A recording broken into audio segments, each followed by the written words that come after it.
What up, everybody? Welcome into Studio Day Halfway, where I'm rocking the morning hair. We're going all out morning hair on you this morning. That's if you're watching on video. Okay, so I asked for a bunch of Cowboy questions from the peeps, from you guys, and I got a whole bunch of them.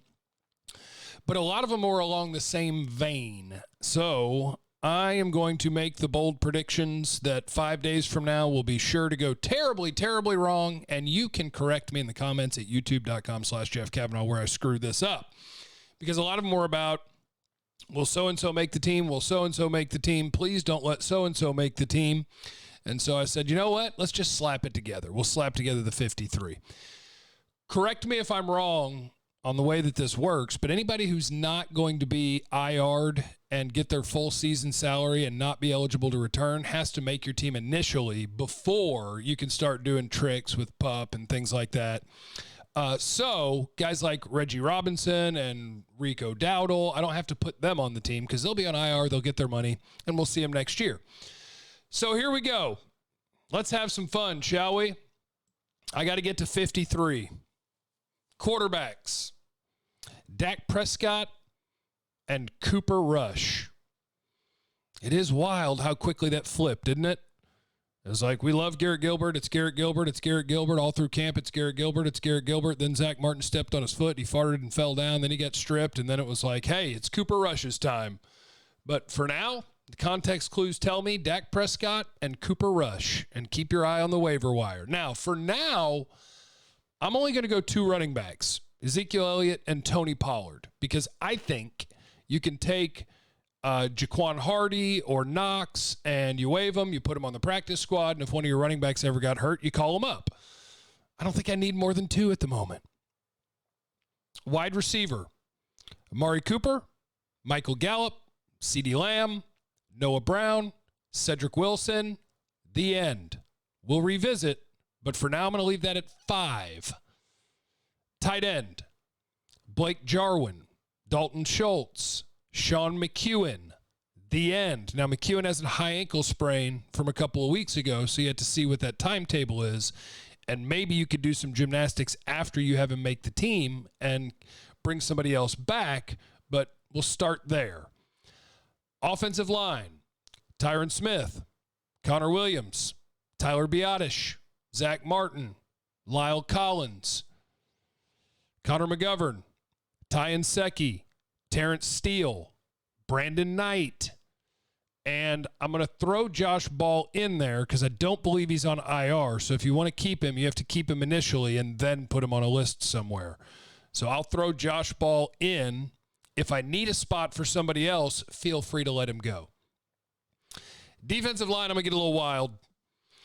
Tank Lawrence, Randy Gregory, Carlos Watkins, Osa Odighizuwa, Neville Gallimore, Brent Urban, Dorrance Armstrong, Terrell Basham, Quentin Bohanna, Chauncey Golston, Justin Hamilton, your wild card defensive tackle.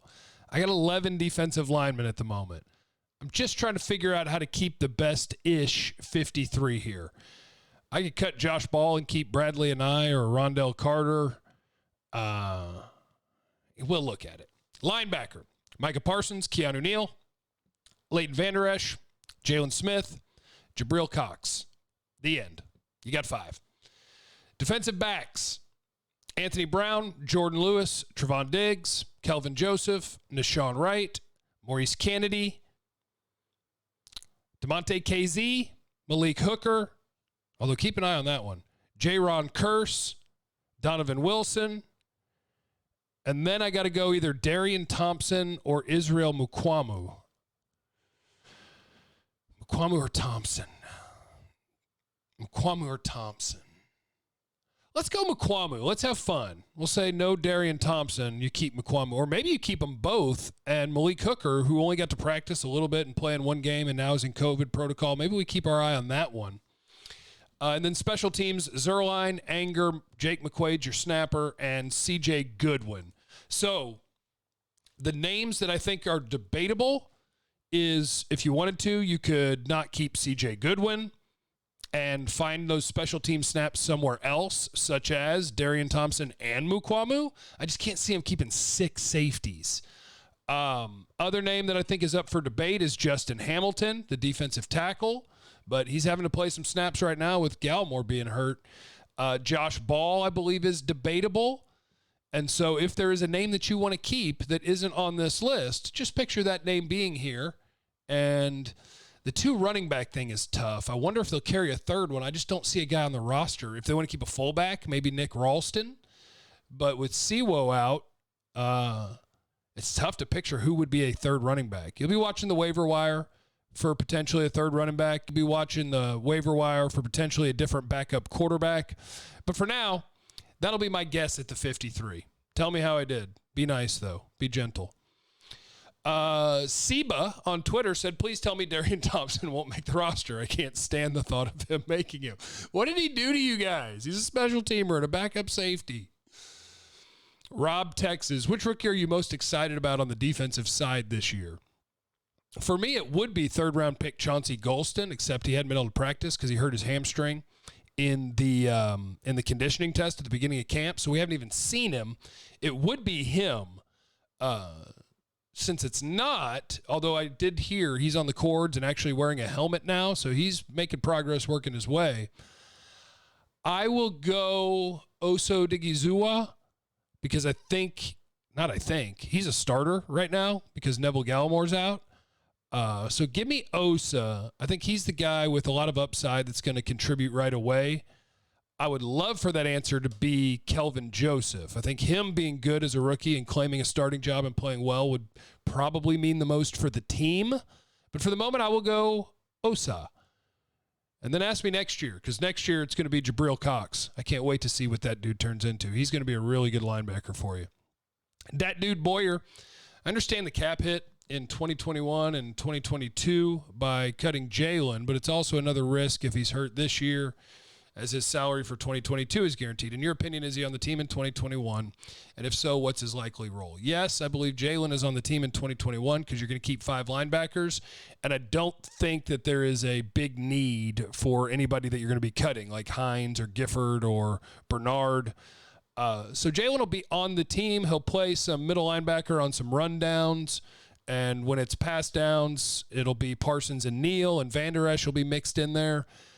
So for Jalen, I think he'll be your 4th linebacker. And if they like Jabril Cox enough, fast enough, he'll be your 5th linebacker. And we get mad at people about their salaries, but he didn't pay himself. The Cowboys did. So just be mad at the Cowboys for having a contract that doesn't look good and hope that he plays well. He's been okay in the preseason. He hadn't been as good as Neal or Parsons or Cox or Van Der Esch, but he's been all right in the preseason. He's just, has the limitations that we know that Jalen Smith has in terms of in space and in coverage. But moving forward and hitting people, he's fine. He's an NFL player. So he'll be here this year. I don't think he'll be here next year. The wild card there is Keanu Neal's on a 1-year deal. Leighton Van Der Esch is in the last year of his deal. So in theory, next year, I think Micah Parsons and Jabril Cox are going to be your linebackers, but you're going to keep 5. Jalen will still be under contract at a big number. It'll be much more palatable to cut him, but what if you don't bring back Van Der Esch or Neal? Then do you cut Jalen? I don't know how it all plays out because of contracts, but I can't imagine he'll be here in 2022. But yes, he'll be here this year, so just hope that he plays well when he's in the game. Bearded Air Force vet. What are we doing to answer the QB2 situation? Because he's not on the team now. There's nothing you can do except wait and see who people release. So for now, snuggle on up to Cooper Rush or Garrett Gilbert. And for now, I think it's Cooper Rush. Is there any teeth to Gilmore coming to Dallas via trade rumor? I don't think so. Although if the price was right, I'm also not opposed to slapping in a veteran that is a really good starting corner and then letting your young guys develop behind that. Hell, you could trade for Gilmore, cut Anthony Brown, and still have your young guys competing and trying to find their way on the field. I would take Stephon Gilmore for sure. Problem is he's going to want a new contract, and you've got guys that a year from now you hope are starting, and you don't want to be paying somebody else huge money and blocking your guys.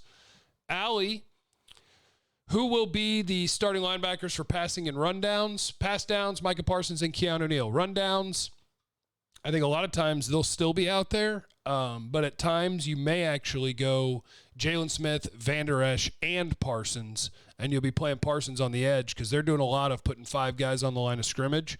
So there will be some snaps for Van Der Esch and Smith for sure, and Parsons, I think, plays on every down.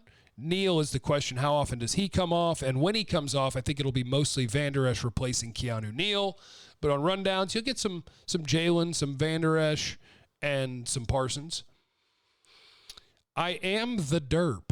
Do you think the Cowboys will try to keep Gallup after this season or let him walk? I think they would love to keep Gallup. It's just a matter of how. Because the Cowboys are already one of the teams that pay the most to wide receiver on a yearly basis in the league. So you're not going to pay Michael Gallup and have Amari Cooper and have CeeDee Lamb. I don't think that'll be a thing.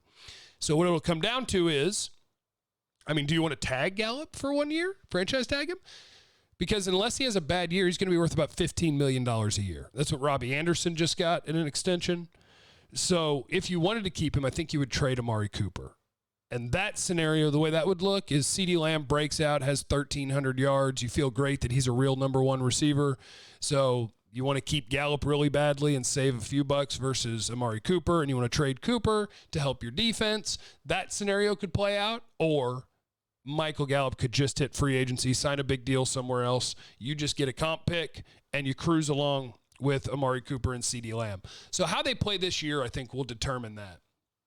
Come to the Light says, do you think Dak's eagerness to show he's healthy and deserves the contract and rust will hurt him in game 1 against the Bucs? No, I sure don't. First day back in practice yesterday, 11 of 12, dropping dimes. Dak Prescott will play well. I am not worried about Dak Prescott. If he doesn't play well, it'll be because he played the Bucs defense and they played really good football. Dak's going to be good. Don't worry about it. B. Holder, how's the red zone offense going to change from last year? Will there be any noticeable differences? I think red zone offense, we actually did this yesterday on the show, G-Bag Nation, 2-7, 105.3 The Fan, in the Odyssey app. I'm trying to find the things in common of good red zone offenses because you would think, the best quarterbacks. If you don't do good in the red zone, Dak sucks. Well, Patrick Mahomes and the Chiefs were like 19th or something in red zone touchdown percentage. So it's not just quarterback, but most of the teams that have been good in the red zone the last couple of years have a good quarterback and a really good offensive line. Your play caller can help, of course, but really it's, can I open running holes? Can I protect my quarterback? And then can my quarterback make the throws? So how's it going to change? Sure, maybe Kellen Moore could come up with some more nifty plays and give you easy scores. But I think it's going to come down to, does your offensive line stay healthy? Can you block? And if you can do that, I think they'll be pretty good there. Coach Jose, what is the D's ceiling in your opinion? It was the bottom. Can they jump top 10 or middle of the pack at best? I think they can jump to the middle of the pack. And I think middle of the pack sets you up, if you stay healthy, to be an 11 or 12 win team. I don't think that they'll be the 28th or 29th best defense again. I think they look completely different. They look like they know what the hell they're doing. They didn't with Mike Nolan. They do with Dan Quinn. So I think from a personnel standpoint, your linebackers are great. Your starting defensive ends are good. Your depth there is iffy. Your defensive tackle spot is going to be iffy. Your corner spot is okay.